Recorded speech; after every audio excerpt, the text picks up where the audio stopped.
Good morning, good afternoon, good evening. My name is Aiman Akhtar. Thank you for joining me for today's ZBrush live stream. Give me a few seconds. I'm just going to get set up and double check that the audio is working properly. So you may hear double audio for a second. Properly. And yeah, that one may hear double audio. That looks good on ZBrush Live. Let's double check it on Twitch. That looks good on ZBrush Live. Sweet. Alright, so I'm on Twitch, I'm on ZBrush Live, and Facebook as well, YouTube possibly. This chat is called, I'm on Restream Chat. This is Aiman. So Restream basically will let me chat with you guys and gals across Twitch and YouTube. Got Day in the Sky on YouTube. Hey, hello. Thanks for joining. Okay, sweet. Got some ambient music, so I can play that a little bit. And let me know if that gets any too loud, and I'll tone it down. Alright, so I'm just going to get started with my usual spiel, and then we will jump into today's ZBrush live stream. So my name is Aiman Akhtar. I'm a 3D artist in Los Angeles, and for the past 5 or so years I've been doing a lot of 3D printing. Large-scale projects, small-scale projects, costume, stop-motion animation, VR to print. So 3D printing is kind of my strength, I'd say. That's a bit loud. And a bit cheesy. Less yoga music. Alright. So yeah, if you're interested in learning about me, you can go to aiman3d.com. There's a whole section on 3D print and sculpture. And you can see some costume stuff I've done, some stuff I've done for my dog, Kuma. It's the Black Panther Corgi, as the Infinity Corgi. And yeah, so that's aiman3d.com. If you're interested in learning about 3D printing as a ZBrush artist, I do teach an online self-paced class at mold3dacademy.com. And you can go to all classes, self-paced class, 3D printing for ZBrush artists. And you can get 8 weeks worth of lessons on 3D printing in all sizes, from miniature to fashion to jewelry and wearables to articulation and large-scale printing. And I'll share a link of that on the Restream chat as well. Alright, so if you go to pixelogic.com ZBrush Live Presenters, you can see all of these awesome people, my compatriots in streaming for ZBrush. And if you scroll down to here, Aiman Akhtar, you can see my past broadcasts and schedule. So for June, I'm here for Thursdays. So the next 3 Thursdays, same time, 10 a.m. to noon.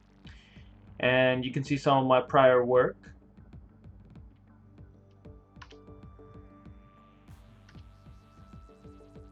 Fungusaurs are my latest project. Working with my wife Fa, we're creating our own IP universe. Toys, games, animation, all of it. Little dinosaur mushroom hybrids. You can follow that on Instagram at Fungusaurs. And the purpose of bringing you here to the Pixelogic ZBrush Live author Aiman Akhtar page is that all of my previous streams are over here. So if you're interested in just a treasure trove of free, awesome resource of, I don't know, I've got up to 40 videos now, 41 videos of projects that I take from idea through ZBrush to reality using 3D printing or some sort of method. Last time I was on, about 2 weeks ago, I was designing a magic wheelchair, and so I wanted to give you guys an update on that project. So here's the magic wheelchair I was working on in ZBrush, and we started it around here and we ended up taking it something like Candyland direction, adding these little cutie marks, I believe they're called. Let's see. And there should be almost a preview of kind of near the finished chair. So I sculpted it digitally, but the artisans over at Monster City Studios in Fresno brought it to life, led by James Powell and the team. And they actually took these digital models that I sculpted in ZBrush, milled them out of foam into real physical pieces. So I wanted to show you that and the big reveal. So give me a sec. I'm gonna let that run as I, where'd it go? Yeah, and let that run in the background as I continue to find the rest of the video. If you have any questions in the meanwhile or want to say hi or say anything, you can drop it in the chat. I check it periodically.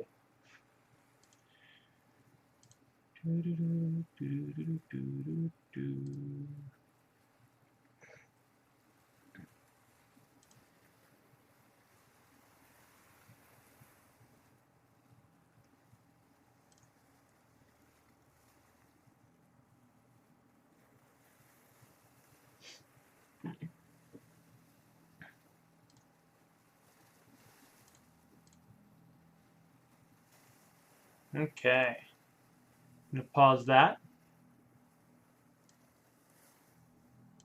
Hop on over to my Facebook. And here's the finished, physical, real magic wheelchair. There's Kendall, the girl that received it. I think I've got a reveal video somewhere. There's James Powell and the guys from Monster City. And look how massive that is. That's from a ZBrush model into reality. And the celebration of everyone with this awesome charity, Magic Wheelchair. If you're interested in looking for someone to donate to, I highly recommend them. They make wheelchairs like this, magical ones, to make little boys and girls feel, you know, as the life of the party. Some more detailed shots of the wheelchair. How epic is that, right? Look, Kendall, magic wheelchair. And here's a little bit of how they did it. So they did it using an 8-axis robot arm, which you can see in the background. 8-axis simply meaning I think that it can turn on 8 different joints. So it's very, very precise. And at the end, it's got a Dremel attached to it. So it can basically just carve things out of foam. I think you can use these to carve out of marble, stone, all sorts of stuff, but this one's for foam. So that was basically a giant block of foam before the robot went at it with my ZBrush model and then carved it out. So what I wanted to, I guess, say is that this isn't 3D printing. 3D printing is an additive process, meaning you go from one layer, add another, add another, add another, until you have your physical final piece.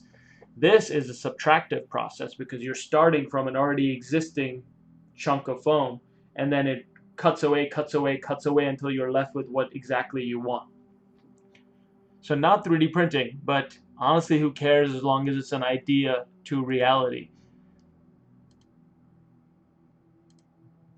Especially for such a good cause such as Magic Wheelchair. And this was the highlight of it when the My Little Pony character, I think this is called Rainbow something, walked up right to the girl in it. I think there's a video of that. Let me see if I can find that, because that's pretty dope. Somewhere here. I'm just gonna scroll through. There it is. Look at this! Oh, look at us!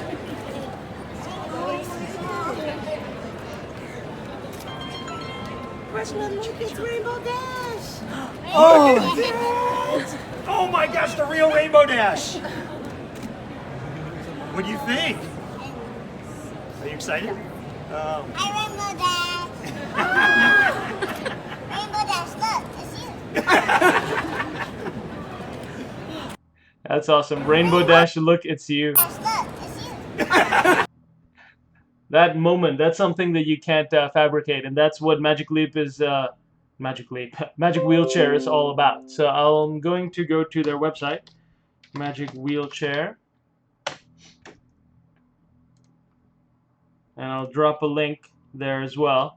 So if you're interested in volunteering or donating to this awesome cause, check that out for sure. All right. So that was an update on last week, and one of the last things I showed in last week's not last week's, 2 weeks ago's stream was my latest project, which is another 3D printed mask for my corgi, Kuma. And so this is a Cubone mask, and we've seen a few of these online, and I couldn't resist after I saw Cubone had such a prominent role in the Pokemon movie. Had to make a mask for Kuma, my dog. My assistant, he's right here sitting next to me. If you can call that sitting. Let's see if we can get his attention. Coombs. Hi. So this is Kuma, and he's going to be my volunteer and assistant for today. I'll start by showing you the mask that I've already printed, one iteration of, sculpted in ZBrush through my FDM printer, and then we'll show how we're going to update it. Now, if you look here in this image, it looks pretty good, but it's not the best fit. And that's what it's all about. I want to create a comfortable piece that sits easily on his head and he isn't uncomfortable. It's got to be light, it's got to be well-fitting, so that he can kind of comfortably walk around in it, and also make sure that he can see. Right now, what I noticed is the nose is a bit too broad, because corgis don't have actually that broad of a nose. They're kind of narrow-nosed. So, and then it doesn't fit really perfectly. So that's what we're going to do. We're going to check out the fitment and then update the mask. So why am I doing it this way? Well, it's very hard to get a 3D scan of a dog. They're not going to stand still. It's very hard to do it based on photogrammetry also, because they'll move. Even a scan that you can do instantly, there's a lot of fur and fluff, and it doesn't really know how to, it's shiny, so it's hard to get an exact one-to-one. So instead of working from a scan, I'm working from a previous mask that I did, the Black Panther mask. However, when I made all the adjustments that I did in ZBrush, it became pretty different. So let's take a look at how I did it.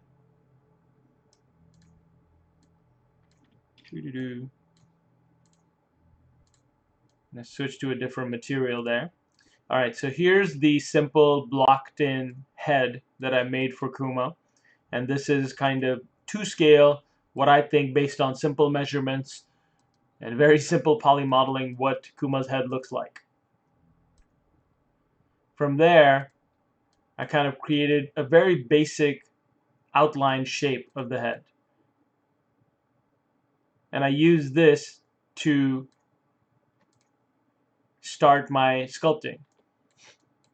And there's my first pass sculpting on the Black Panther mask. Excuse me. And a bit further along, what I decided to do is chop the mask in half. No sense in printing a full mask if it's not going to fit. So it makes sense to just print half a mask and put it on half his face and see if it would work. And so that's exactly what I did here. Based on the information I got from that, then I was able to create this finished mask. I should put on some black material on here. Ah, yeah, look at that. Black chrome. It needs to be like a matte black. Does ZBrush even have a matte black by default? There. And the inside is all smooth. It's got to be comfortable. Big air hole in the front, and eye holes big enough that he can see through. Made another update to make the jaw slightly longer, more comfortable fit.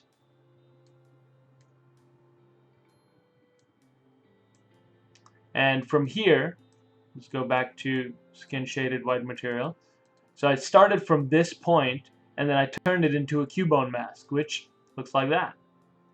A very simple model as the starting point. Update it slightly. Let's scroll down to the finished one. And then I applied some textures onto it.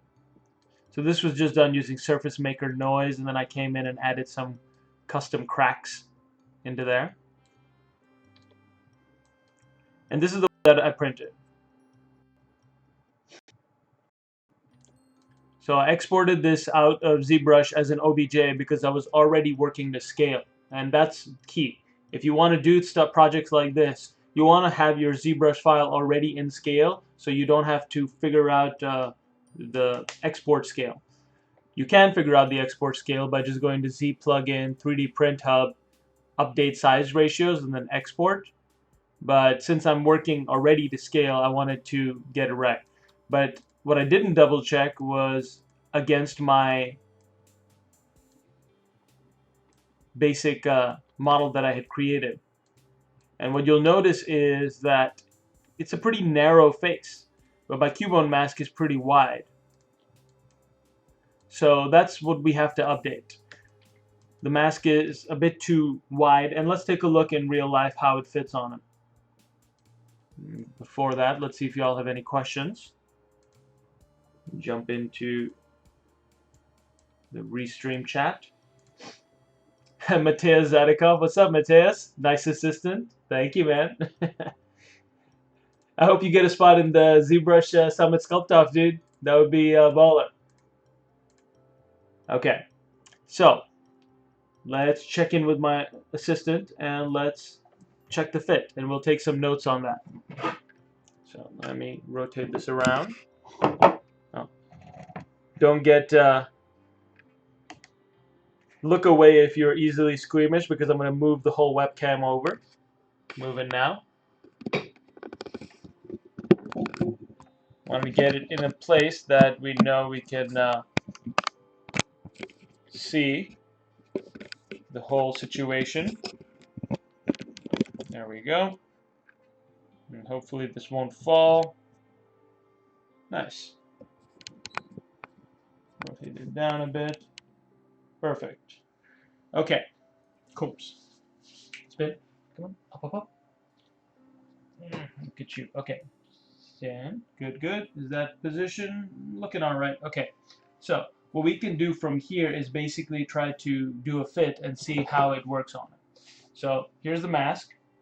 You can see how it looks smooth on the inside. Got some small breathing holes out of the nose, but since the whole bottom is open, that's not really a concern. So let's see how it fits on him. Cool. Just look up. Alright, so I'm going to simply just pop it on his head. And no straps or anything right now, just a simple kind of pop on. And you can see Kuma's a very calm dog, so he lets me do all of this stuff because of treats. Alright, so once on, I can notice that I've got 3-4 fingers on the inside over here, and that's plenty of space. I could do it probably on both sides, and it would still fit on him properly.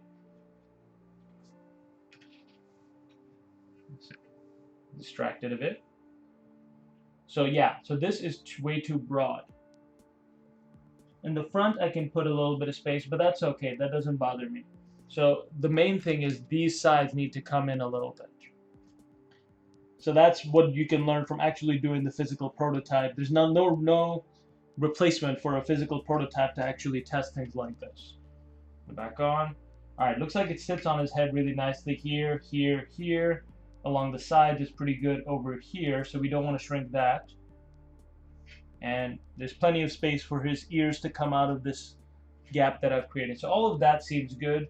The main thing is that it doesn't rest on his nose up at the top in the front, and it needs to be a bit narrower. So those are the adjustments we're going to make. Also, we've got, hard to see from the print, but I've got holes here on the inside that we can run an elastic strap through for fitment. So the easiest way to show you is by doing it. I try not to waste any prints like this, so I'll probably repurpose this one as a wall hanging mask, or I'll turn it into a mask for myself. So with this, with the holes, I can put in some straps and then put it on. So I'll just put it on myself to give you guys the idea.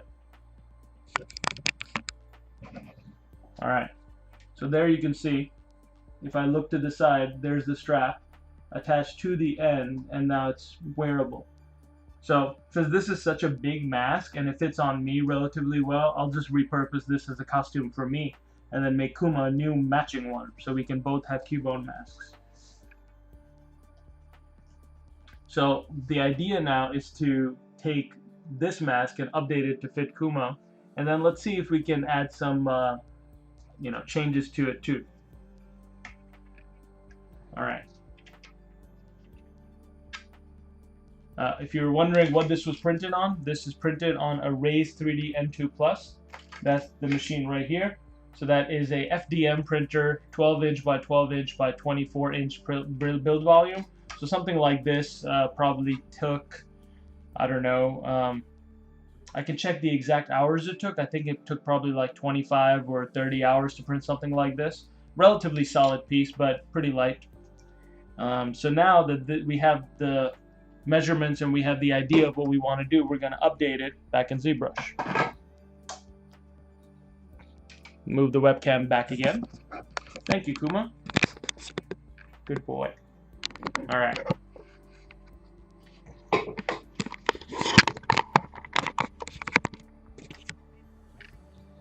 Okay. I should do a ZBrush stream where Kuma's the one sculpting. I think that would be a lot more popular. Alright, so now we're going to switch gears from reality back into ZBrush, and we'll make updates based on what we just learned. So this is the decimated version of the mask. See, if I go up one, that should be the full res. You can see the poly groups are different around the straps because those are the areas that I booleaned out and unify those groups. I'll duplicate that mesh, move it down, and then start making adjustments on this. Want to make sure my X symmetry is turned on. You can just do that by pressing X or going under Transform and activate Symmetry X. Want to make my brush sizes pretty large because we're making large changes with simply the Move brush. And I'm going to come here and lower the end of the nose. So if we look back in our history, that's the adjustment that I've made. So this should rest a bit better on his nose. I'll lower the end even a tad more.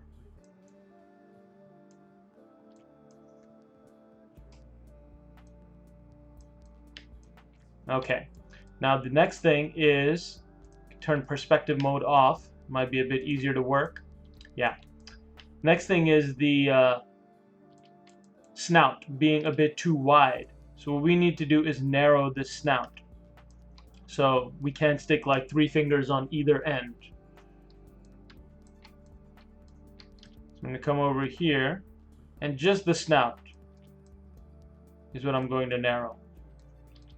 Not the ends over here. We know that those fit pretty well.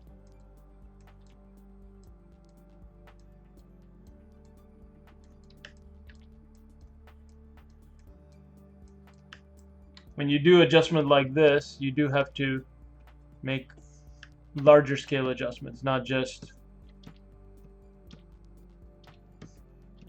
It's never just like simply one move. Usually a bunch of moves.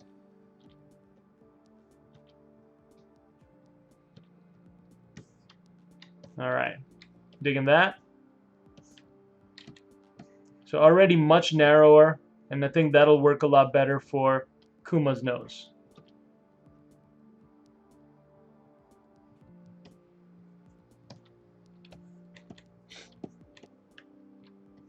Still feels and looks like Cubone, so I'm not too worried about losing anything like that. If anything, it looks even more Cubone-y now. Although Cubone as a character is kind of twisted. He's wearing his dead mother skull on his head because he's so sad and crying at the moon. That's a twisted character. I mean, gotta hand it to Pokemon for going dark there.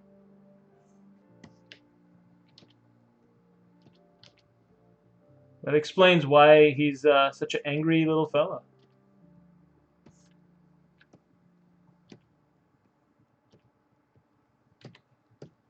Alright, so that should work a lot better. If we want to make Kuma look angrier, we can simply just do something like that too. Which is not a bad idea, because he's such a nice corgi, you need to kind of make him look angrier. Alright, cool.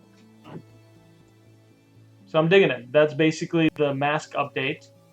And I may make these side straps a bit, or side strap holes a bit wider, because I noticed they're very thin in the physical size of the prototype.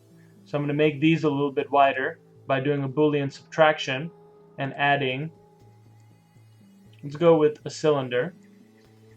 And I'll come to an angle here, just draw it on. Switch to my rotate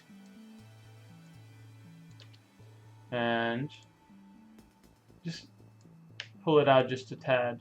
Oh, messed up. Do it again.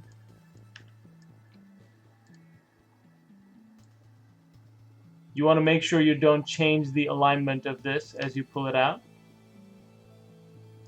The transposed bar, that is.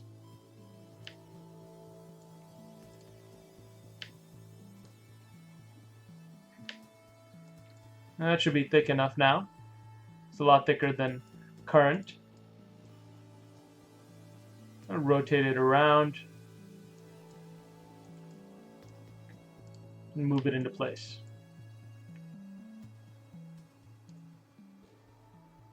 You can do a split unmask points, and it's going to put it on its own layer. You can solo that layer. And if you tap at the end, transpose will automatically try to line up with the normal alignment of the face that we've clicked on. That way we can extend it longer without worrying.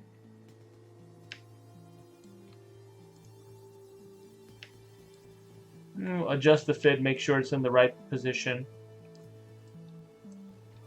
Basically, I just want it on top of the existing hole, but making it a tad thicker. You'll have to adjust the rotation.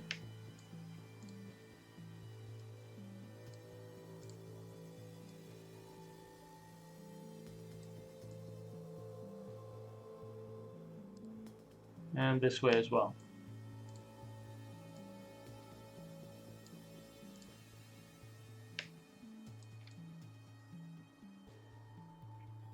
So the idea is to take this existing hole and make it a bit larger. I might as well go a bit larger than it is here. So from there to there. But might as well make this a bit larger as well. Let me save the scene. Cubone Kuma 2.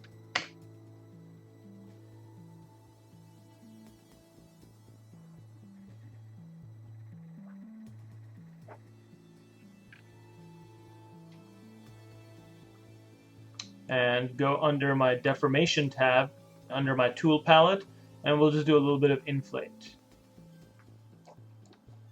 That'll make it a lot thicker, which should give us what we need. I'm going to go to my subtool, make sure it's on its own, go to Geometry Dynamesh, and Dynamesh it. Now we've got more resolution, and I'm going to use it as a cutter and group as Dynamesh sub. Let me duplicate it just so we have a backup. And we're going to merge this down onto here. Now you don't need to merge it. You can go to render and turn on live booleans, and then you'll see a preview what's about to happen. And so we're going to take that hole from that size to that size, which is probably good that I checked, because that area now at the end looks very thin.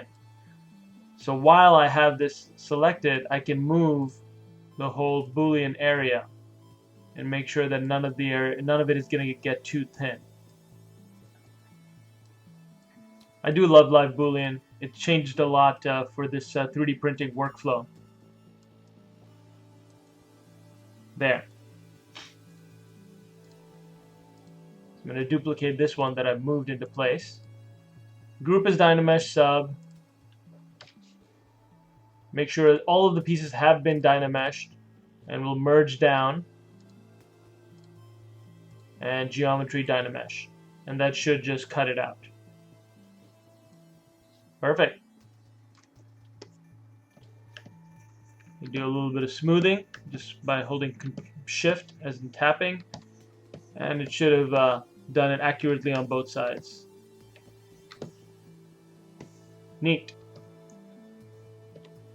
If we do want to make any part slightly thicker, I can just tap it with inflate,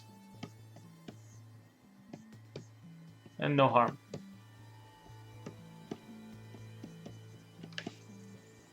All right. So that looks pretty good. Small, simple, quick update, and we're going to go to Z plugin, Decimation Master, and actually let me duplicate this mask as well. I always try to duplicate and have all the iterations of my subtool one after the other. You can rely on history, but this is better. So I'm going to go do a pre-process current, decimate, export it, and then we'll set it up for print.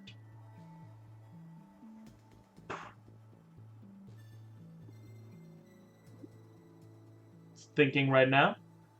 I'll take a look in the meanwhile at the Restream chat. Miguel Reyes, hey Aiman, cheers from Guadalajara. Thanks for joining, dude. Let's see, Neko Hunter 9X. Neko means what? Cat? So you're a cat hunter. I can't believe this is using a Brazil shirt. Hi from Brazil, Felipe Costa. Yeah, what's up? I don't know what time it is in Brazil. Is it boa tarde right now or bom dia? Bom dia, I think. Mushtato here, Pokemon 2. Wonder what my siblings are wearing. That really depends. I've got some siblings in Brazil, actually. It's the ones who gave me this shirt. Admiral Supernova says, who said it has to be his mother? Referring to Cubone's story. So let's actually look up Cubone's story, because I'm curious here.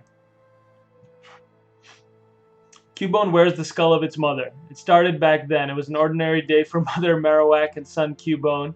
Mother decided to go out and look for some food and left. Let's see.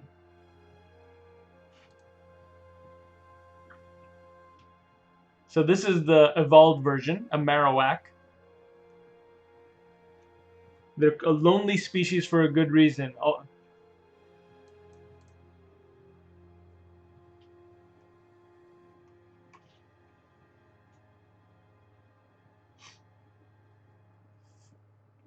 Alright, here we go. So the mother decided to go out and look for food, put a flower in her hair, and left. The little Cubone sat and waited for his mother to return, but she never did. It started to rain, and the Cubone worried she could catch a cold, he thought, so he went on a search. He searched all night, but he couldn't find his poor mother. In defeat, he went and sat on a rock nearby. It creaked a little and rolled away from him. And what was beneath it? A small flower, the same one the mother was wearing in her hair. The Cubone looked at the rock again and discovered it was a skull, his mother's skull. Why, he thought, how? Only the mother knows what happened. Oh, come on. Weeping, the Cubone took his mother's skull and put it on his head. His sobs echoed in the hollow skull. I promise to keep you with me, Mama, always. I will let you protect me like you always wanted. Then he picked up another bone and held it close. You can help me fight. After that day, the Cubone would look up at the moon every night and weep over his mother, and it would echo in her skull. From then on, Cubone would take the skull and bone from its mother when she died to protect themselves, as every mother would have wanted. Oh, that's a cute story. And sad, and terrifyingly dark. But, you know, kids are pretty good with death. So it's not a big deal that the skull doesn't fit perfectly on Kuma, because, you know, it's a mother skull. It's going to be a bit larger. And here we can see the horns, a better close-up of them. So maybe, you know what I should do with this mask is make the horns a bit longer.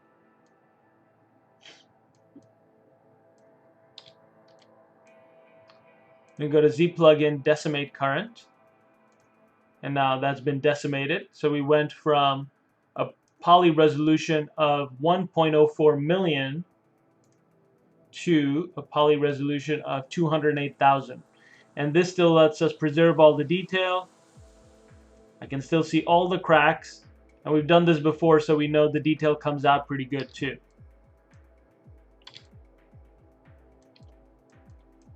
We can still make some changes after we've decimated. No rules against that.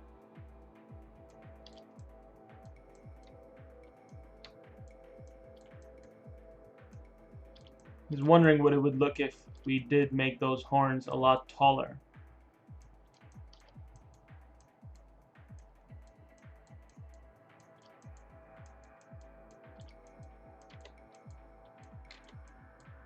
Yeah, it looks pretty good.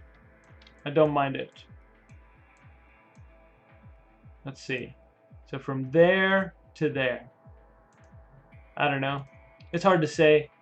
I think the horns might look better a bit smaller in proportion to the rest of the mask.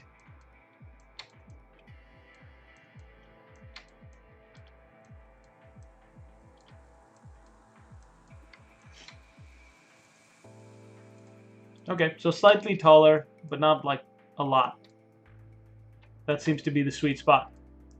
Alright, so here's the mask. We've got it decimated and it's good to go. So let's export this out and prep it for print. I'm going to save again. And let's open up the previous scene so we can see that for reference, how we prepped it. So this is Idea Maker. This is the print prep software for Raise 3D, N2 Plus in particular, set up for 12 by 12 by 24 inches. So I'm going to go to Open Idea File because I believe that's where it should be. Navigate over to my personal projects, Kuma projects, Cubone. Open that up.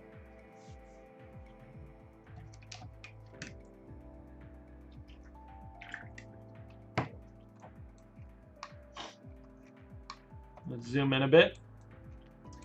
So we've printed it upside down. Generally, we want to print the side that doesn't get seen with all the supports. And that's definitely true for stereolithography 3D printing. You don't want supports on areas that will be visible. But in FDM printing, the supports are pretty forgivable. If we take a look at this mask again, there were supports all over the mask, but you can barely tell. And I tend to print with a lot of supports when there's an odd shape like this, because this is basically printing upside down, and all of this area would have nothing to support it unless we add supports.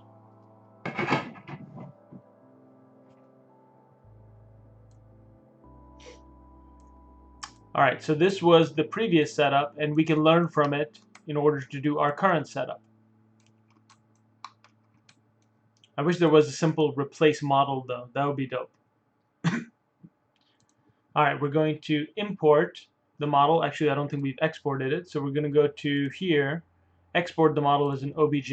We'll call it Cubone Kuma 2 export. And we'll go over to here, import models, and there's the export. Load it in.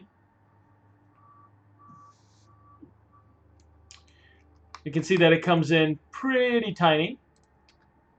If we look at the model units, sometimes it comes in at the as millimeter scale, not inches.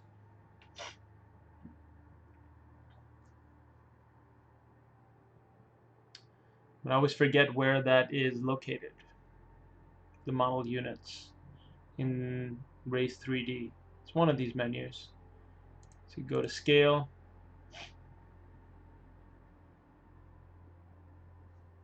I'm going to look that up really quickly. Idea Maker model units.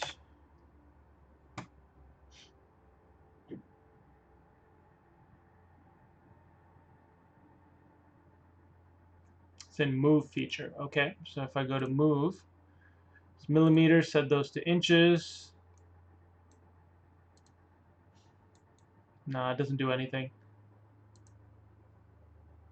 Alright, we're just going to scale it because we have this one, so we can see the scale that we've done here. So basically I just scaled it up to 1000, so that's what I'll do to the other one. 1, 1, 2, 3, 0.1, 0.01, okay. 0.01. There we go. And that's the same scale as the previous mesh. Rotate it around. And I'm going to try to rotate it as similarly as I can to the previous one. You can see the difference right here in the model actually. We've made it narrower for the nose. That should fit a lot better. Come along to the side, rotate a bit more there. Yeah, that should be pretty good. Alright. Now that we've got that, we can click on this other model, delete it out, and do supports just on this mesh. I may also rotate it just a tad more and move it onto platform. So we've got at least 3 or 4 points that are starting on platform.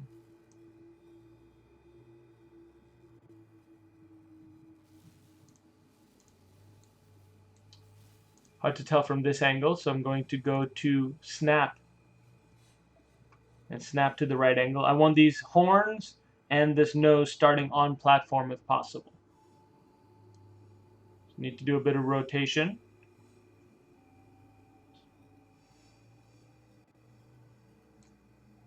It's a very small rotation.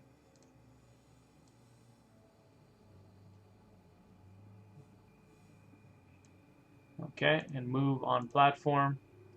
And let's look from the top.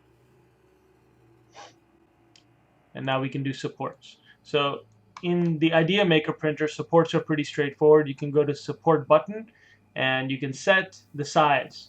Now I tend to set the size very large in FDM for supports because they're very different from supports in stereolithography. In stereolithography or resin-based printing, you have a the thickness of your support is actually attached to the ends of your model. But in FDM, whatever size your support is, it's basically just going to be, doing a little line across. And so I'll show you what I mean by that. It's kind of zigzag, so it's not attached on very well. So I'm going to click Create Auto Supports and let it generate the supports for me. Did a pretty good job of adding them all the way around. Got some supports there as well on the inside of the nose. And now we can go in and add some custom ones. So I'm just going to add some really custom thick ones, because I want to make sure that the inside of the nose is well supported.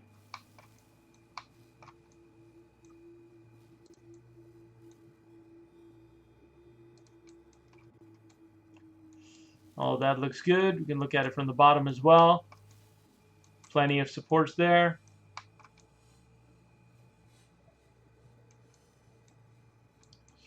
That I don't know if it's necessary. The supports on the inside of this. Looks like they might be. They should come out pretty clean though. So let's run with this and let's do a slice. And then we can see what the supports will actually print like. So I'm going to do the standard with the speed option, so it just does it quickly, and we'll slice.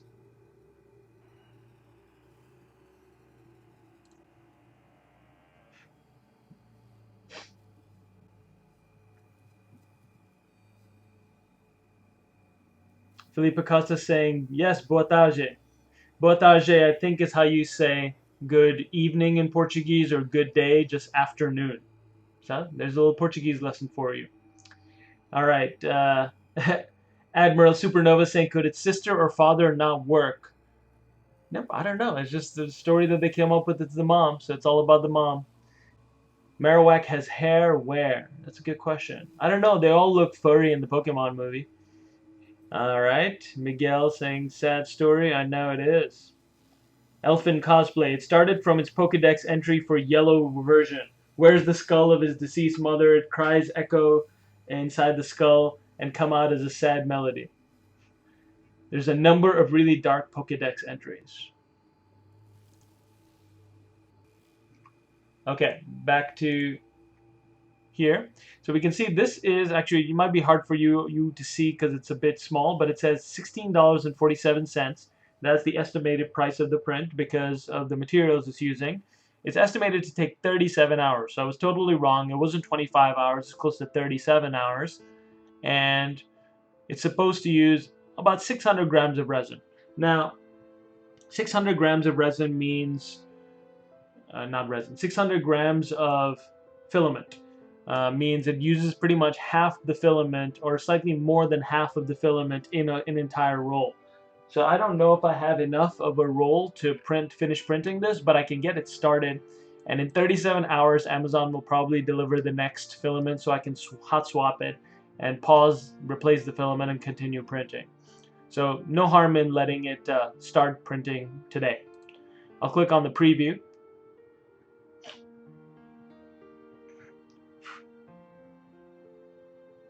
And there we can see what's really going on.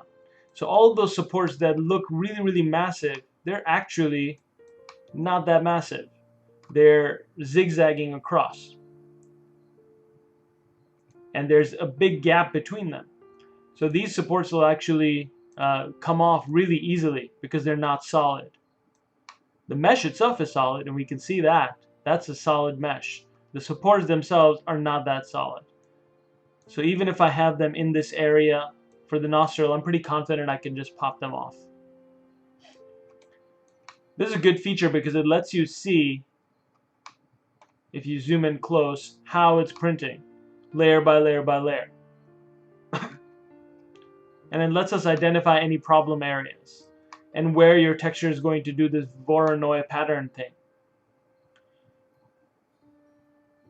Wherever your model becomes flat, that's where it'll start doing that, stair-stepping texture.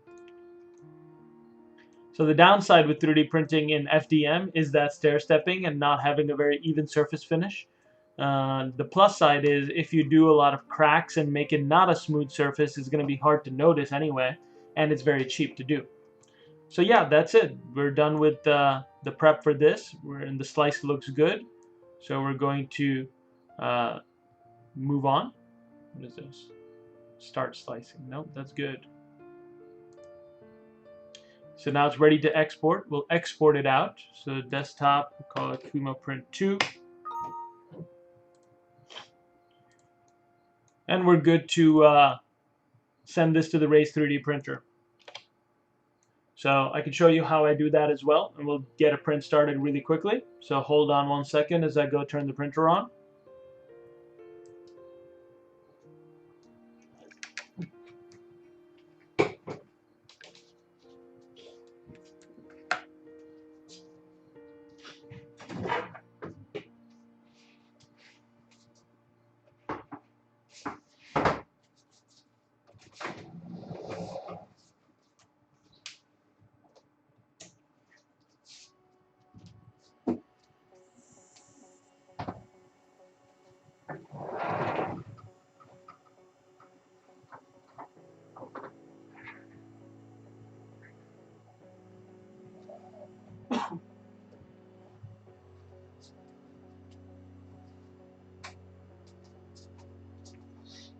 Okay. Rotate the scan. I've turned the printer on. I've taken the lid off the printer because we're printing in PLA, so we don't want the temperature to be too hot. There exists a lid, and it's a closed unit so that you can control the temperature pretty precisely, such that if you're printing in ABS and other filaments that require a very high precise temperature, you can keep it enclosed. But in PLA, it actually needs a little bit of cooling, so we're going to remove the lid. And here's the USB that we're going to upload the print onto. I'm going to plug this USB in.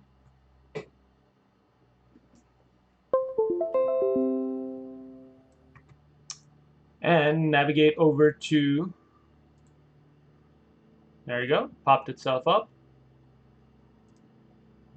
And I saved there, Cubone Kuma print, the G-code file, and this data file. So I'm going to pick those up and drag them in. Wait a second. Looks like there's already a print 2 in here, probably from my earlier versioning. So I'm going to make this print 3.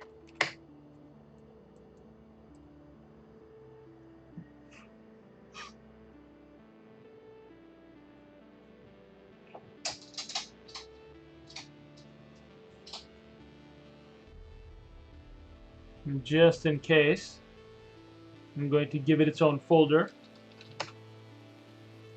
so we know where to look.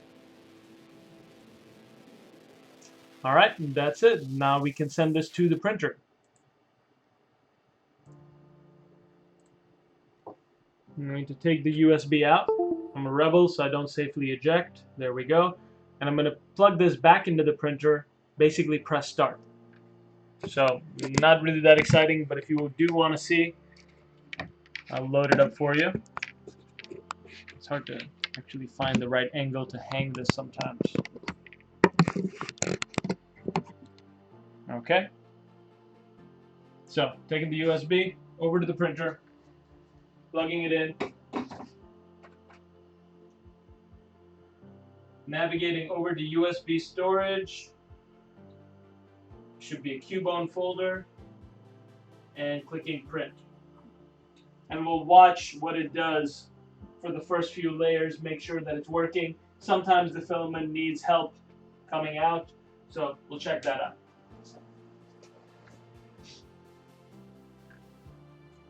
Probably should have increased the scale of the window when I did that.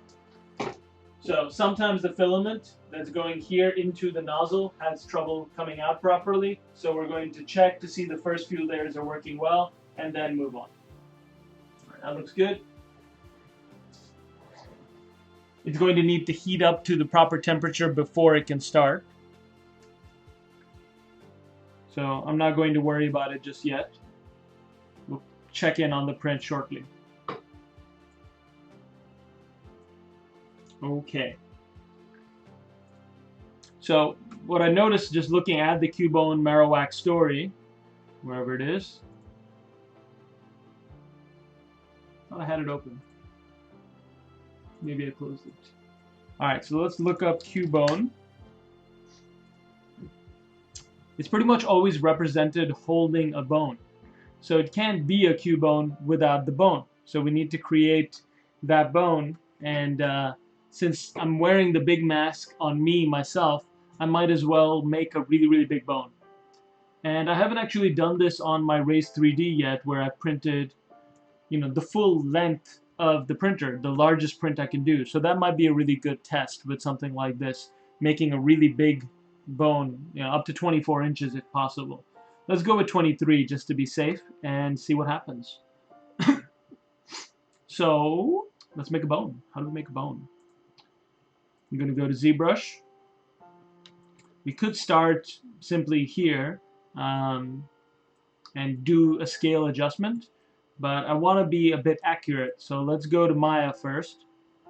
And Maya, Moto, it doesn't really matter, Cinema 4D, however you prefer to create your basic shape. Okay, got a question on Twitch from Pixel TV. Which is better, FDM or Resin 3D printer for weapon models? That's a loaded question. It depends. Like, are you talking usable weapons? Because none of them are usable. 3D printing technology for usable weapons is pretty bad. If you're talking about cosplay weapons, I think FDM is going to be far better because it's much cheaper. Resin printing is $150 for a liter. Maybe you can lower it down with generic resins to like $60 per liter. But FDM is maybe $20 per liter or $15 per liter of filament. So it's just much cheaper and much larger you can print using FDM technology. Wesley Tarr saying, yeah, you're doing what I do, 3D printing cosplay. Absolutely. You gotta change it up. I do a lot of toy prototyping on this stream. I do a lot of concept pitch maquettes. That's my job mostly. But yeah, change it up sometimes to do some cosplay. Sean's asking, have you had the opportunity to work with voxel printing? I've produced some unbelievable prints at work. No, I haven't actually. What is voxel printing, if you can define it? I've researched it in the past, but what kind of printers, and could you give a simple basic explanation or a link, and then we'll check it out together. Okay, so I'm in Maya now. Let's see if OBS is, yeah, okay, good. We're going to create a cube basically, and I want to create a 12 by 12 by 24. Let's see. Height is going to be 24, and click create. Now, I don't really know what units we're in Maya. I think it's set to centimeters, but I'm going to double, triple check everything. And the best way to do that is to just send it into Idea Maker. So cube, raise, and once I'm in Idea Maker now, I'll import the models. Cube raise, cool. Import that in. There it is. I'm going to rotate it 90 degrees so it's vertical. Let's arrange models, so that should bring it right to the center. And then we'll change the scale. Maybe 1,000 should do the trick. Nope, not more than 1,000. Maybe 10,000. That's too much. Alright, we want to try to make it fit to the build volume. So let's go with 1,000 and then scale it up manually until it fits the build volume. 25, 20, 90. Yeah, that's about right. Let's move it on platform. And just the scale just slightly. Alright, so you can see I'm making this purposely a little bit less than the build volume. That's just to be safe. Oftentimes, you're going to have issues even with this. I'll make sure it's on the platform. Alright, so that's basically the area that I have to work with and what I want to print within. So I'll export this model, cube raise, see, call it build volume, export as an STL.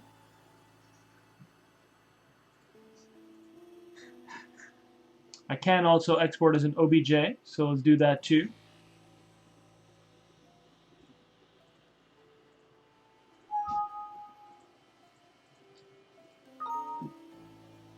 And let's load it up in ZBrush and double check that that scale is actually working.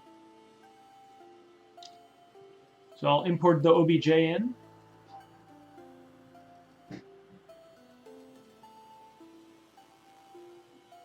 Alright, there's the OBJ. Let's make a very quick duplication and try something on this mesh and see if it works. So I'm simply going to take this mesh, and it's just a cube, and I'll dynamesh it so we have some resolution to play with. There we go. And let's go to the... Actually, I don't know what to do with this. So many options. I think for now I'll just go to the dam standard.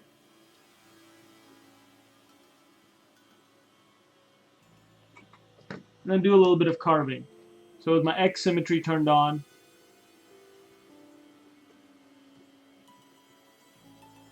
just simply add some design feature on this side, on that side.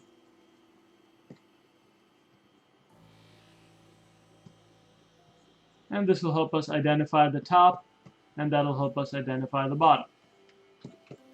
Okay, so there we go. We've got our cube. We'll duplicate it and decimate it. Actually, you know what? Let me dynamesh it before I decimate, because sometimes inverted faces happen. It's pre-processing. It looks like our print is starting. And if there's any extruder issues, we'll know right away. Because it won't even print the raft properly. It's taken a long time to analyze this mesh. Something may be off or wrong.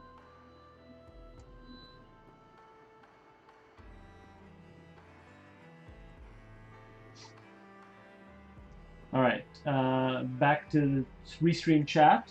Let's see.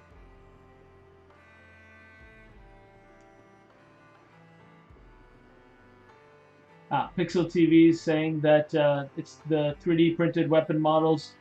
He's a 3D artist, still a student, so going to use those models as an ornament. So here's the basic rundown. If you're making small models that you want a lot of detail on, those are the ones I recommend for resin. And for that, I've got a couple of Form 2 printers, which you can see over here, and that's what I use for high resolution detail prints. Now, if you're wanting to do larger, and it doesn't need to be as detailed and it's cheaper, that's what I recommend FDM for.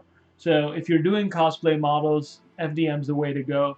If you're doing, you know, tight resin models that need a lot of detail, like head detail and doll prototyping and toy prototyping, that's what I'd use it for. Alright, ZBrush is giving me a lot of shit here for a cube, which is ridiculous. I'm aborting that.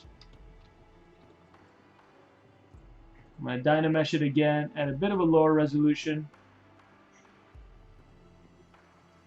just so I can get it to calculate faster. Wesley Tar is asking, what is the cube for? I'm basically going to use the cube to test the build volume resolution of the Race 3D printer. I want to make sure that I'm working at the right scale. That's what matters. Here we go, it's processing. And done processing, and we'll decimate this down. 48K, that should be enough for the test. Call it cube test. Excuse me. All right. I'm going to go back into Idea Maker software. Delete this cube out. Let's import the cube test. Loading it in. There we go. And so it loads in perfectly. We can see that what I thought was the top is actually the bottom. So that's important to know. And we've got all the sides. So that cube should be the right scale for us to be able to print something. And now we have it in ZBrush. So we've got a scene scale basically set up in ZBrush. And that's the top.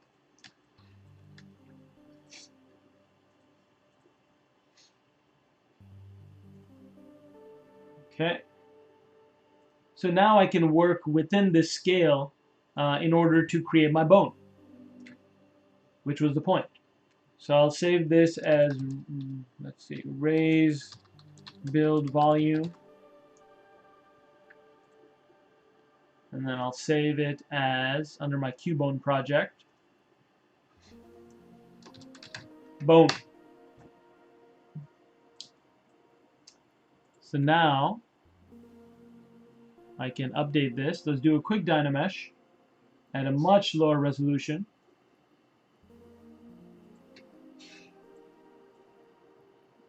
Nope, when I said much lower, I mean much lower. There we go. Because what we're going to do is just smooth this model out, and we'll use this as our base to create the bone. Okay, got Sean 000 on Twitch saying about the voxel-based 3D printing. He uses a Stratasys J750 stacks of images instead of STLs. He shared a YouTube video that we can check out. I have heard of the Stratasys J750. Very expensive machine, so it's kind of out of the reach of desktop printers and regular folk. But it is a pretty sweet machine because it can print multi-material and in color. So you could literally print a shoe out of the printer. Here's a video of voxel-based 3D printing from GrabCAD. We'll skip forward a bit. So this explains what a voxel is. So basically, it's similar to a brick or a Lego brick or something, or a pixel, but it has depth. And you can print with a series of voxels. So this, in a sense, represents what 3D printing should be. Right now, most 3D printing is not actually 3D. It's 2D. It's layer by layer by layer. So it's a lot of 2D printings kind of stacked on top of each other. So what it seems to be is voxel-based 3D printing is actually adjusting the material properties. So you're getting what seems to be an actual representation of a material. Fitting, it's showing a DNA strand. And so you can create lots of really cool, intricate pieces. And what's cool about the J750 is I believe it doesn't require supports. Correct me if I'm wrong, Sean, but doesn't the J750 have a kind of a support-free mode where you can just use powder or something to fill in the gaps?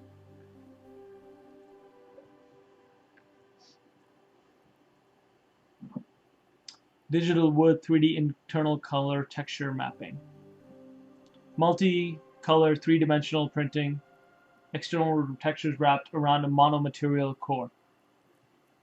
Okay, so that's interesting. So this is saying the whole print is in color. It's just doing the most of the print on the inside in a standard color, and then there's a external color. So these are the capabilities of what you can do on a voxel-capable 3D printer. Very exciting. Sean's saying it has support, but it's optional. Okay, so yeah, a lot of printers have optional supports, and they also have supports printed in a different material, such that it's a soluble support, meaning that the support is made out of something that you can just wash away with the hose and the support comes right off. And so that's really nice. I'll show you guys how the support cleanup goes on a FDM print, so you can get an idea. We can do that a little bit at the end of this demo. Alright, so I've got my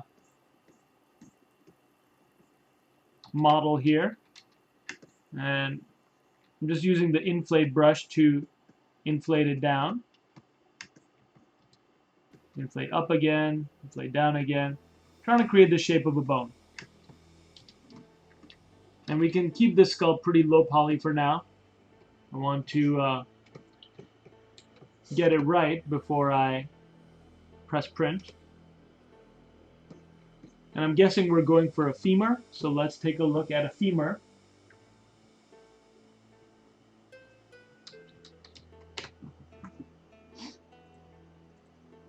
So we can be somewhat accurate with how this is supposed to look. There we go. That's a pretty good image of a femur. So I'm going to keep this reference up along the side and sculpt, sculpt, sculpt. Okay.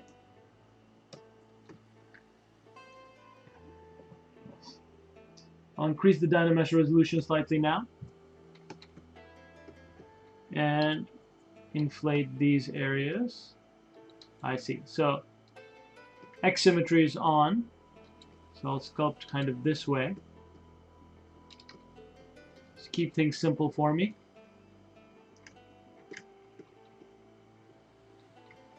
You can use the clip curve brush.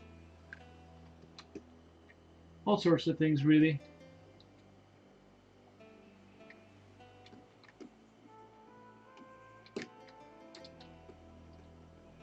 And let's get the shape matching reality a bit.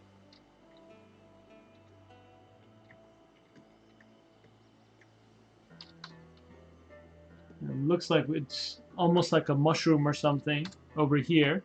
We can turn on the Activate Sculptors Pro mode with our snake hook brush in order to take a little piece out with more resolution. And then we can inflate it. That helps us get to where we wanted to go faster. Yeah, this is really the fun part for ZBrush for me is the sculpting. And it's got a lot of different ways that you can sculpt. So, turn off Sculptors Pro mode. And whenever we Dynamesh, we can navigate back to our old model. The idea is simply just to work on the shape and form, and then we can do surface detail and all that other fun stuff.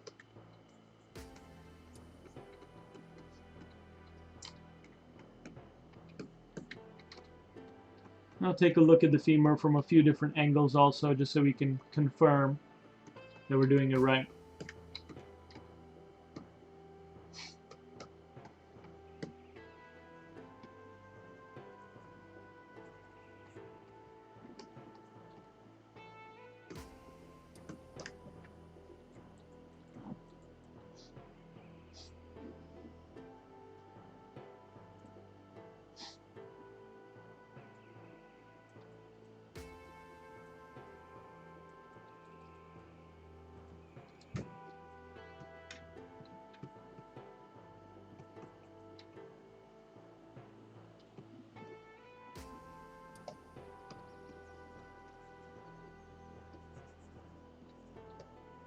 Point always comes where I turn off the poly frame and then just start sculpting.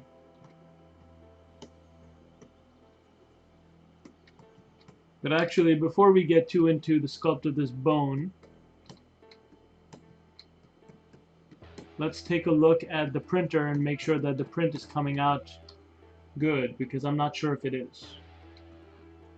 No guarantee right now.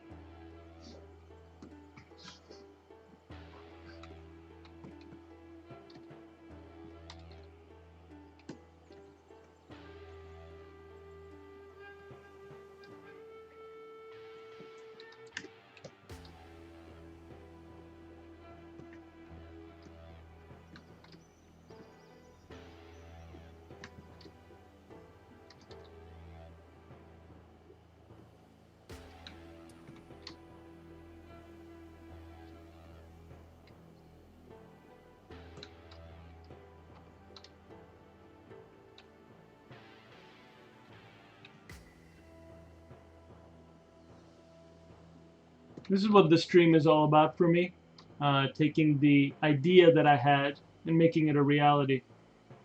So we're starting with just simple idea of bone, sculpting it out in ZBrush, and then we're going to 3D print it and make it real.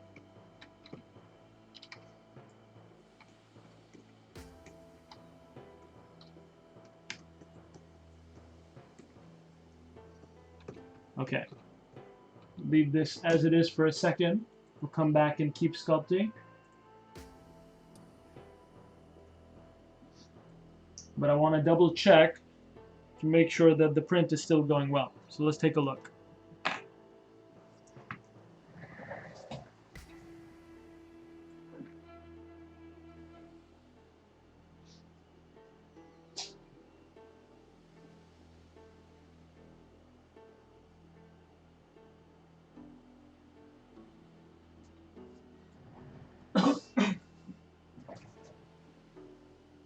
Alright, so far so good.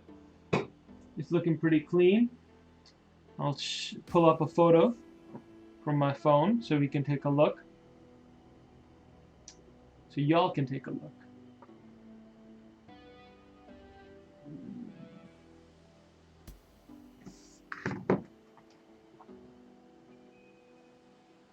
Navigate over to my email. Do-do-do, do-do-do.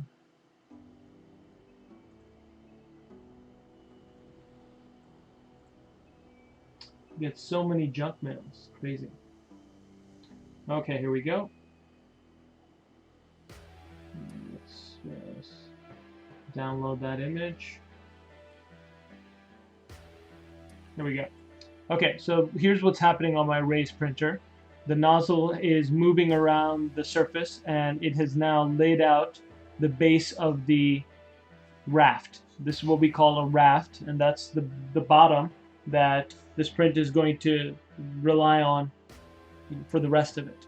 So first it's going to go around the raft, just do these vertical slices, then it'll do a horizontal slice and fill it in, and then it'll start doing the supports and the print on top of that. So we'll just monitor this as it goes along, but it's going to take 37 hours, so no rush.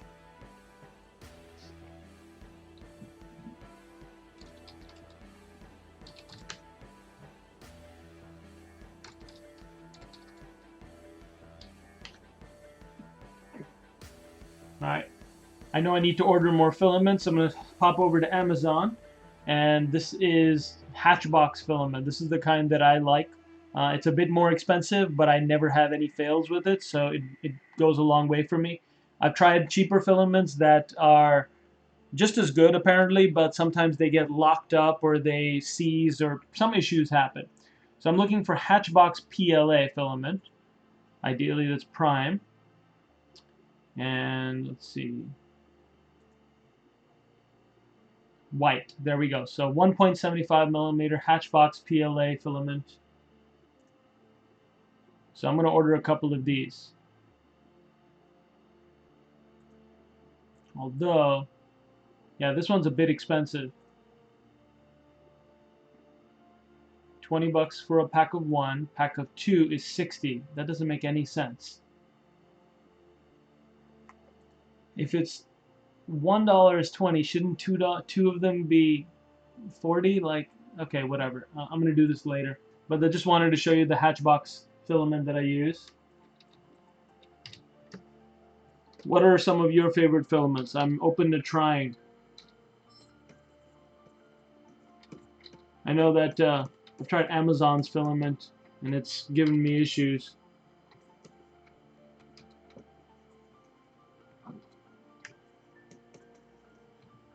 So I'm curious what y'all are using for your FDM projects.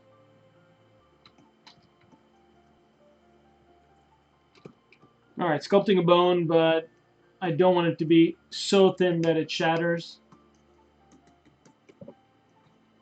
So we want to make it a bit thick. You want to make it appealing from all angles, so it can't just be the one angle, you know?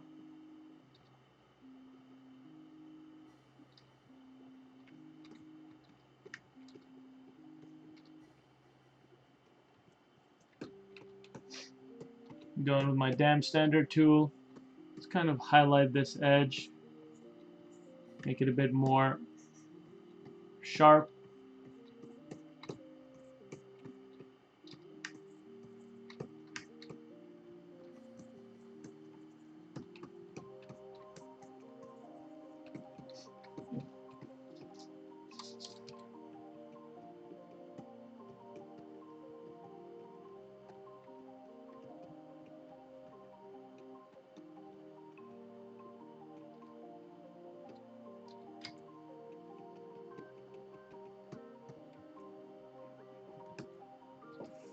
Need to increase the Dynamesh resolution again.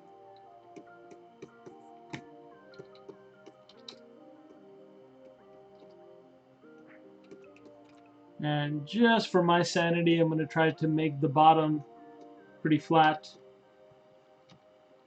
so I know that it's going to have good adhesion to the raft that we were just talking about.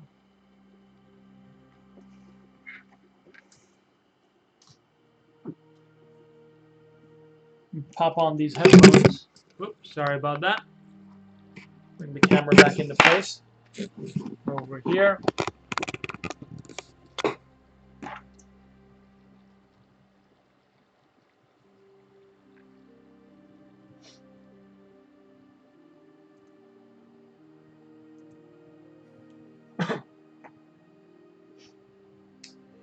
Elfin Cosplay saying, I like 3D Solutech.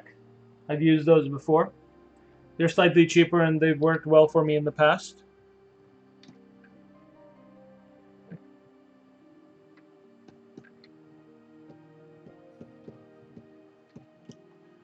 Alright, need to look at more reference images of a femur. It's not like I have a femur lying around everywhere.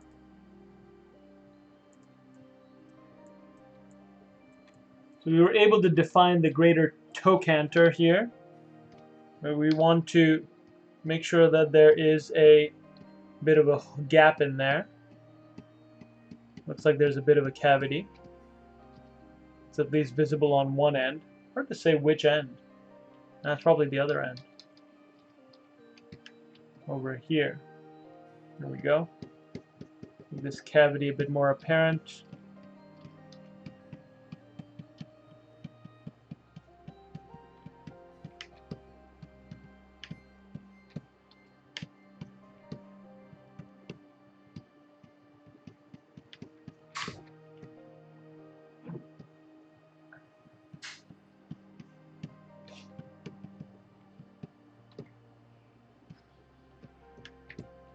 The mushroom tip end for the bone. Smooth that out.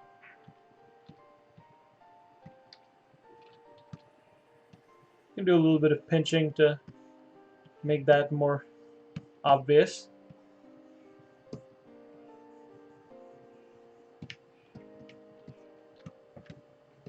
All right.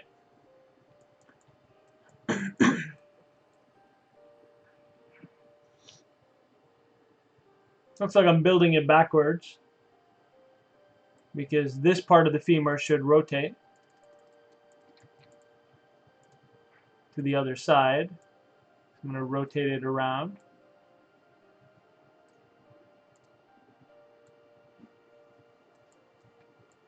Move it in place. Dynamesh. And let's smooth that out. Let's clip that away. Smooth it out. Clip it away. Smooth it out.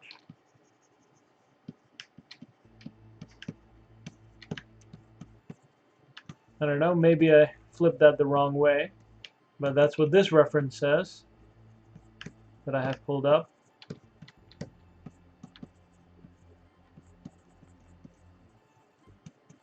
I kind of like that the caveman aesthetic, so I want to make this a big bone. They're kind of relatively wide at the bottom.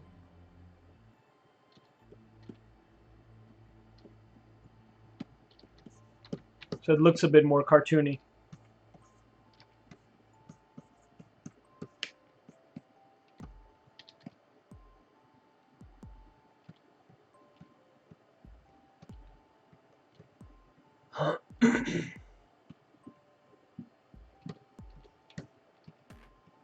I got a bone to pick with you.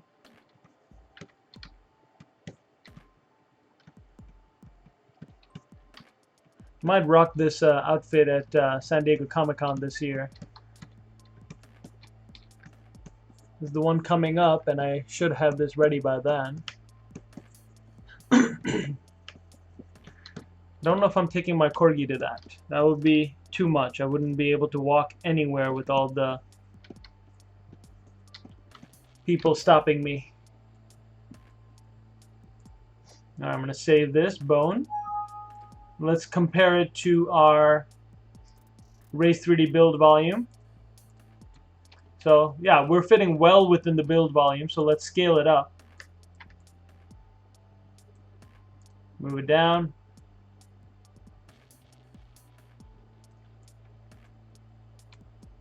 I think that should be a relatively fair thing to try to print.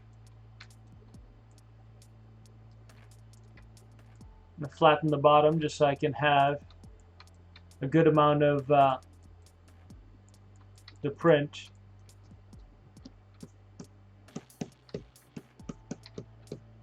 On the raft.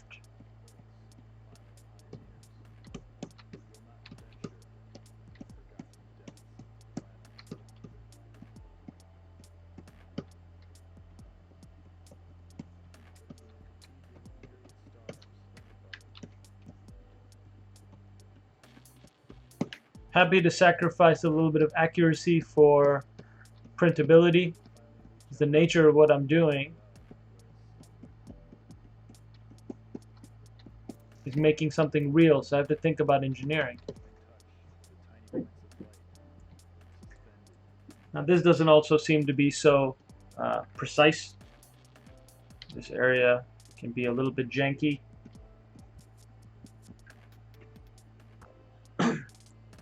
And on the other side,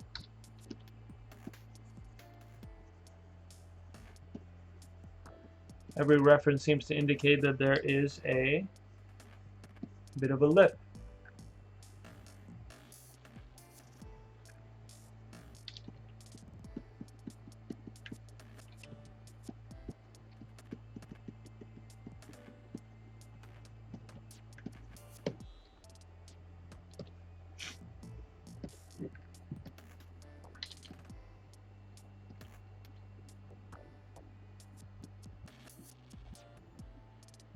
This one's called the lateral epicondyle, which is basically a bump at the top of this piece.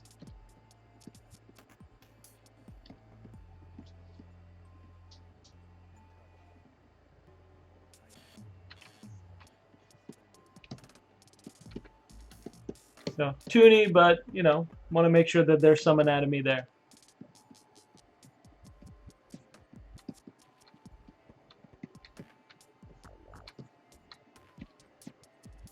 Exaggerated though it may be.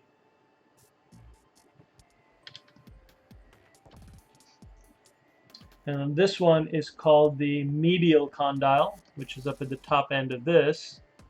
And that looks a lot more shallow. Seems to be another little abrasion right there.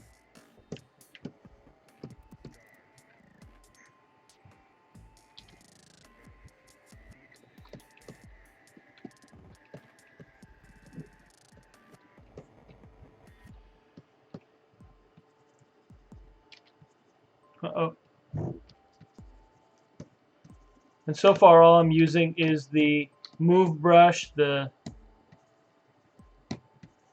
damn standard, inflate, all your basic brushes. Now just to make this a bit more pin friendly since it's at the top, I'm going to make that bone, even if this is not accurate, I'm going to make it a bit more easy to print.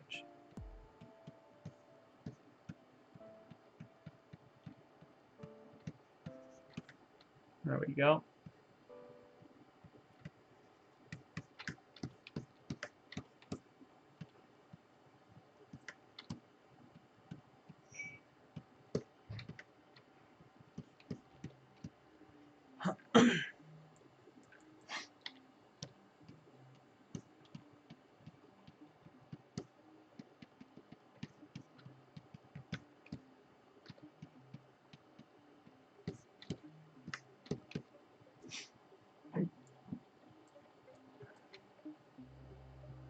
We got the greater what is it called? Trochanter, which is this region right here.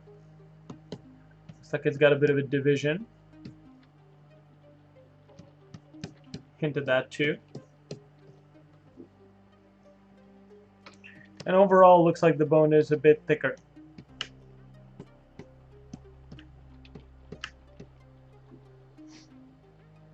Let's check again against the build volume. There's the transparency. Transparent mode is really great for that, just checking to see your model through. And so I can make it slightly taller, and what the heck, let's make it slightly taller.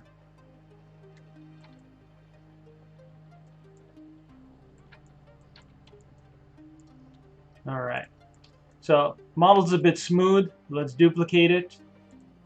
And let's add some surface noise. So I've only got 23,000 polys right now. Let's divide up to 1.5 million, delete lower, and let's go to surface and add some surface noise. So I'm just going to click on the noise, cancel that, lightbox noise makers. And they've got a bunch of different options. They've got, I don't think they have a bone by default, but stuff you can build. So noise 15 over here looks like it could be bone. Noise 04, let's try that one. That's not bad. It basically adds a bit of unevenness all across it, but I want that noise to be a bit more pronounced. So let's edit it and adjust the scale.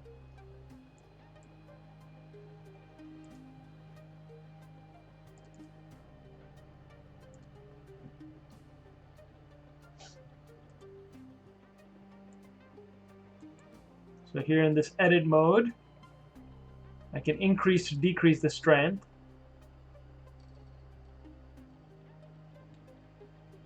So there's strength increased a bit. Noise scale, let's lower that down. And this will make it look like a lot more deteriorated bone. This is kind of what I did with Kuma's mask itself. There we go. Let's see what that looks like. So a lot more unevenness.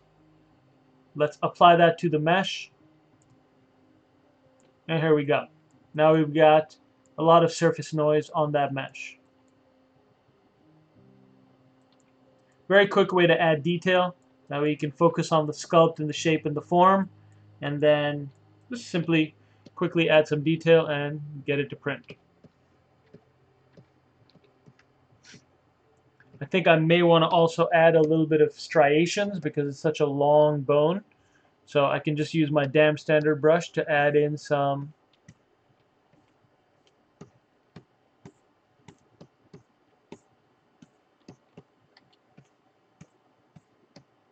long striations. Want to make sure these aren't like evenly spaced out because that makes it look really strange.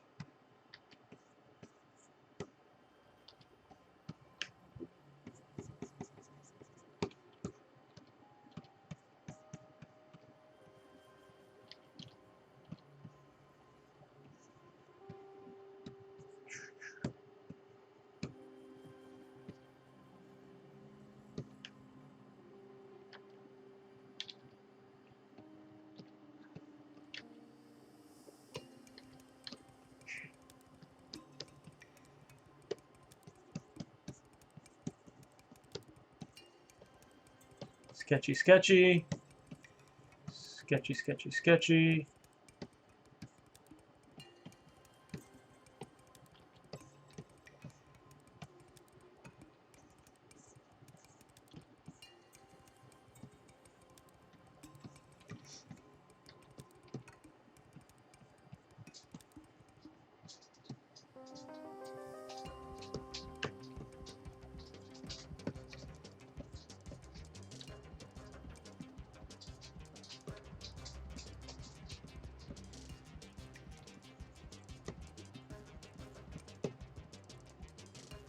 And if we want to add any custom noise, we can go over to something like a noise alpha and just add breakup wherever we want to add breakup. If I'm doing Z sub,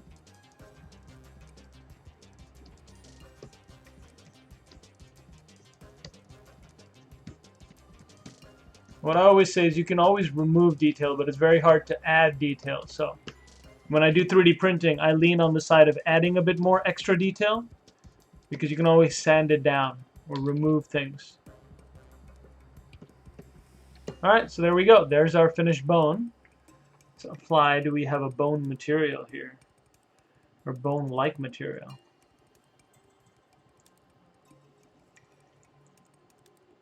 Hulk's bones. Now here we go, bone rough. There we go. That's a bone-looking material.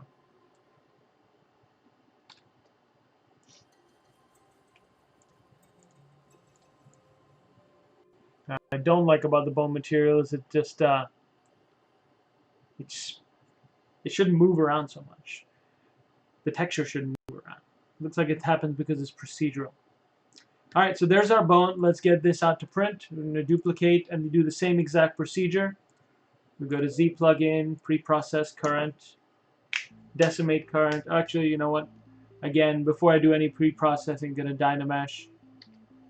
And we want to make sure that we're dynameshing with enough resolution, so up the resolution a bit, quite a bit more.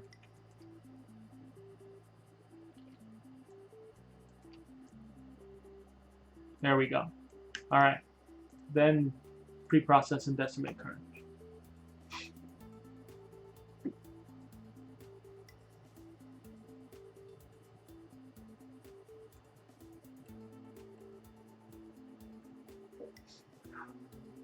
Elfin Cosplay saying, I print, I sand, and I sand some more. Exactly. Alright, so this is still a bit too anatomically correct. In order for me to make it look a bit more cartoony, I'm going to push the proportions a tad more.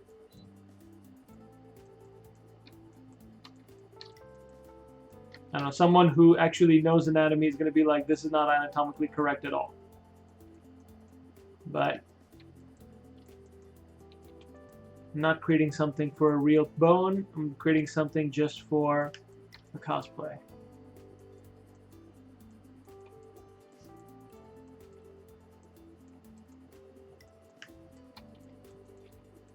Alright. That feels a lot better to me.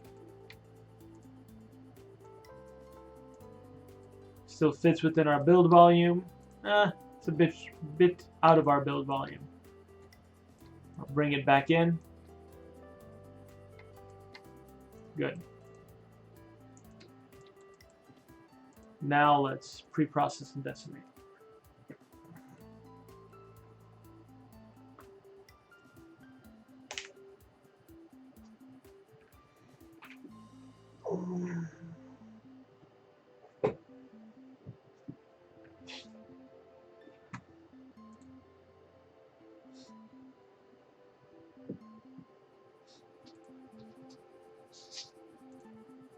Okay, we'll go to Decimate Current again. And so now that resolution is down to 196K polys, that should be just fine. And we will click Export. We don't need to worry about scale because we've already figured that out earlier. Let's try this bone 1. Let's call it sculpted bone. And we will go over to our Idea Maker software again. Let's delete out that cube and import in our bone. Sculpted bone. And kabam, there's our bone, ready to print in. Let's just see what happens when I click Create Supports. So right now my support settings are a bit overzealous. I don't think we need all those supports. I'm just going to add in some custom supports here at the bottom, and that should do the trick. I don't think I'm going to put any supports for the top at all. I think this should be fine printing. Let's see, one way to find out.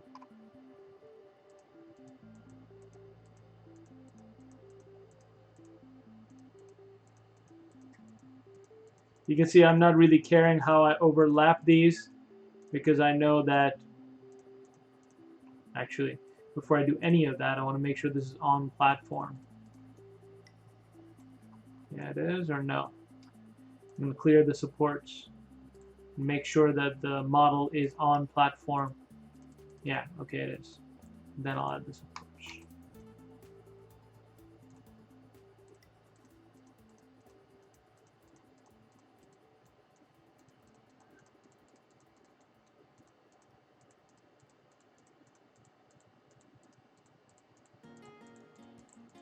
Overkill probably with the supports here in the center, but I know that Race 3D's our Idea Maker's slicer will fix that.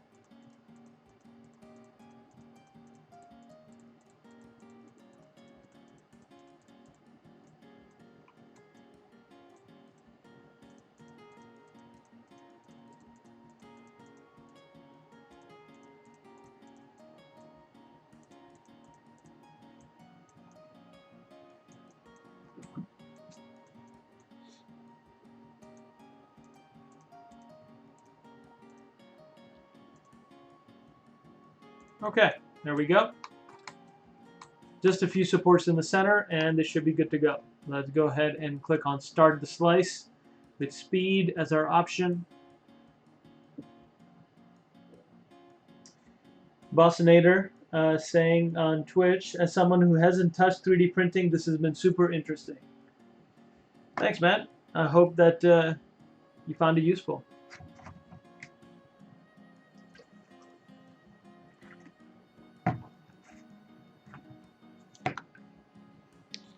As I said at the beginning of this stream, if you all are interested in learning about 3D printing, you can go to mold3dacademy.com, 3D printing for ZBrush artists, and you can find my course. $200 for 8 weeks worth of lessons. You learn about multi-character prints, jewelry, multi-part prints that are sliced and keyed together, wearables.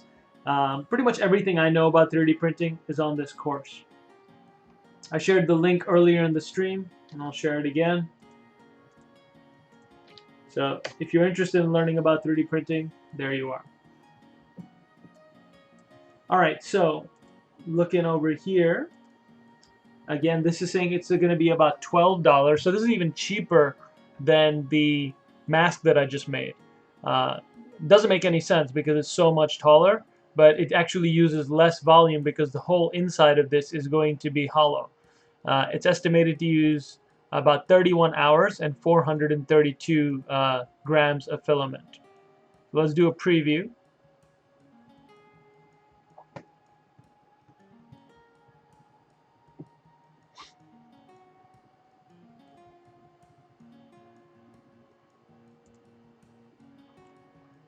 Supports, same as before. We can see they're layer by layer and they're kind of zigzagging. That's why I wasn't worried about how many supports I added. Here's the raft at the bottom. Raft, support, and then the print. And because we've added this surface noise texture, it's going to make these lines a lot less visible. Voronoi pattern here and there actually adds to the feeling of bone, so I don't mind that.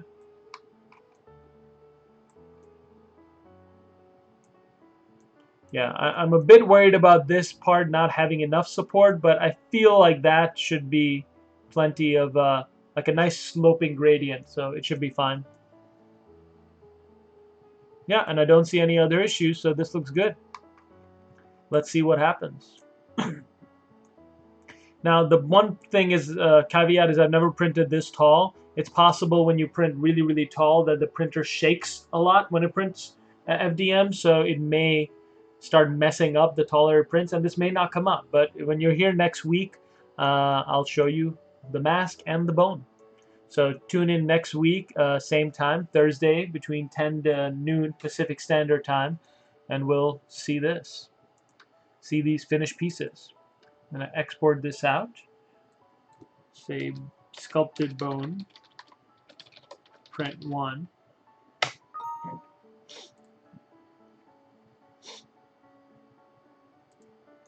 And that is it. All right, so I'm going to end the stream a little bit early today. I'm going to pick it up next week, same time. All right, here we go. Is there anything else I wanted to show? Yeah, I guess if y'all want to follow me, I'm on Instagram. And Instagram Fungusaurs is my personal project that I'm devoting most of my time to these days. My wife and I are building our own IP. Dinosaur mushroom hybrids. Game, toys, animation pitch. So follow us on @Fungusaurs.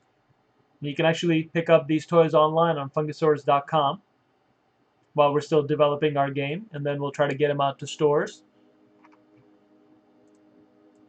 And if you want to follow me personally, it's why does it not show? There we go. Aiman Akhtar 3D. So AIMAN AKHTAR 3D on Instagram. And yeah, I share all sorts of stuff. Like there's a penis I drew with light in the Joshua Tree Desert. I know this is really, really what you guys came here to see. Okay, so that's it for this week's stream. Thank you for joining, and I'll see you all next week. Cheers.